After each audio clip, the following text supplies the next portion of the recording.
Voltamos para o segundo bloco do nosso programa, que hoje entrevista o juiz do trabalho e professor da USP, Jorge Luiz Souto Maior. Estamos conversando sobre a prática da terceirização no serviço público.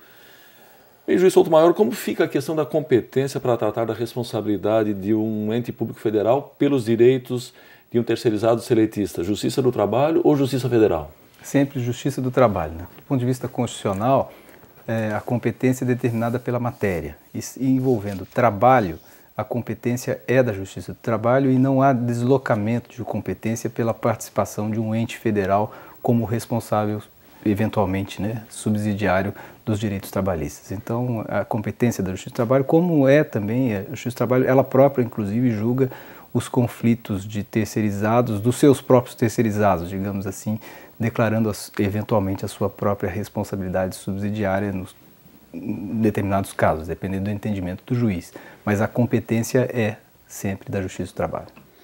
Muito bem, sobre a decisão do Supremo Tribunal Federal, ao qual o senhor se reportou há pouco, ela pretende defender o interesse público ao desobrigar os entes públicos da responsabilidade. Mas e o respeito aos direitos dos trabalhadores não teria também um interesse público? Existe aí uma necessária compreensão do que é de fato um interesse público, né? O interesse público não é o interesse econômico da administração pública. O interesse público, sobretudo o interesse público primário, é o interesse de fazer valer os direitos constitucionais tais quais consagrados na nossa Constituição. E nessa perspectiva, o interesse público essencial, né, é a da preservação da eficácia dos direitos trabalhistas, que são considerados na nossa Constituição, inclusive, como direitos fundamentais.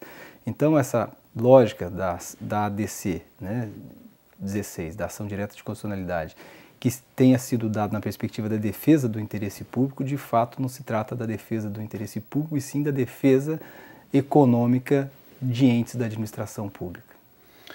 Bom, quando o senhor diz que estão todos unidos contra os terceirizados, a quem o senhor especificamente se refere? Essa frase foi utilizada em um texto, em um artigo que eu escrevi sobre essa questão, e que de fato apareceu, o que aparece nessa ação direta de constitucionalidade é exatamente isto, porque foi uma ação movida para a declaração da constitucionalidade do dispositivo que determina que não há tal responsabilidade subsidiária dos entes públicos no caso de terceirização, e nesta ação se incorporaram vários, como amicus curiae, como amigos, né, do autor, vários entes públicos, né, município de Jundiaí, departamento de estradas, não sei da onde,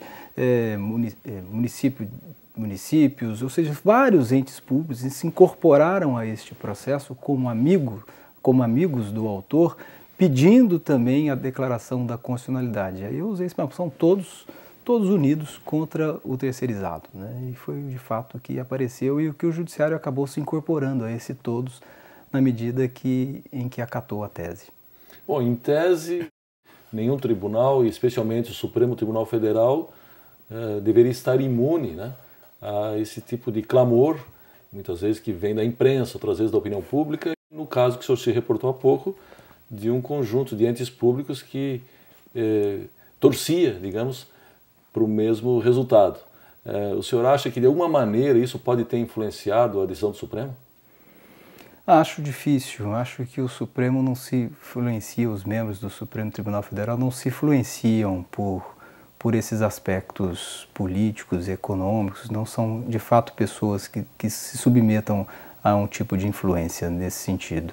Foi fruto de convicção mesmo, mas uma convicção jurídica data venia, do meu ponto de vista, equivocada. E o senhor acha que ela pode evoluir, digamos, para melhor, no sentido dos trabalhadores no futuro, num outro cenário? O senhor acha que isso é algo desejável e possível no nosso horizonte próximo? Não, eu acredito. O Supremo Tribunal Federal, inclusive, tem histórico recente, né, quando tratou da competência da Justiça do Trabalho para apreciação dos casos que envolvem acidentes do trabalho, né, e inicialmente se proferiu entendimento no sentido de que não era da competência da Justiça do Trabalho a apreciação desses casos, e depois repensou a sua posição, alterou a sua posição. Eu acredito que o Supremo Federal, com os membros que possuem presentemente, tem a capacidade de rever esse entendimento que foi completamente pernicioso para a eficácia dos direitos trabalhistas, que são postos, repito, como direitos fundamentais na nossa Constituição. O senhor mencionou no primeiro bloco a questão dos terceirizados na administração pública que fazem serviços ou prestam serviços de caráter permanente, como telefonia, limpeza, segurança, e não são atividades fim desses órgãos públicos. De onde se extraiu, então, a interpretação jurídica de que é possível a sua terceirização? De fato, do ponto de vista constitucional, a prestação de serviços pelo ente público, ela não tem essa diferenciação entre atividade fim e atividade meio, né? Certo. A administração presta serviços à comunidade e dentro dessa prestação de serviços à comunidade existem alguns serviços internos que lhes são permanentes, que estão dentro do mesmo contexto. Então não há possibilidade de diferenciação constitucional entre atividade fim e atividade meio. Mas é o que se ouve dizer de vez em quando, pelo menos. Mas do ponto de vista constitucional, não. Para feito da administração pública, essa diferenciação ela não tem sentido. A Constituição estabelece que qualquer serviço prestado pela administração em permanente se deva dar por servidores públicos a partir de concurso público. Isso não há exceção prevista na Constituição, a não ser para casos excepcionais, de excepcional interesse público, de caráter de emergência, em que possa haver um serviço prestado por pessoas contratadas sem concurso público, mas são situações muito excepcionais. Para essas situações de normalidade, ou seja, ordinárias no contexto da administração pública, a Constituição não faz nenhum tipo de permissivo diferenciador.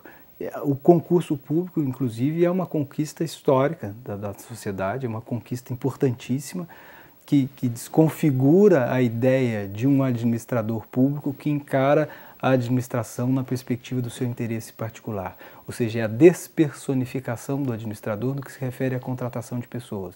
Então, o concurso público é fundamental na evolução histórica constitucional e, portanto, encontrar fundamentos jurídicos para permitir a terceirização é ferir a essência dessa conquista histórica da sociedade.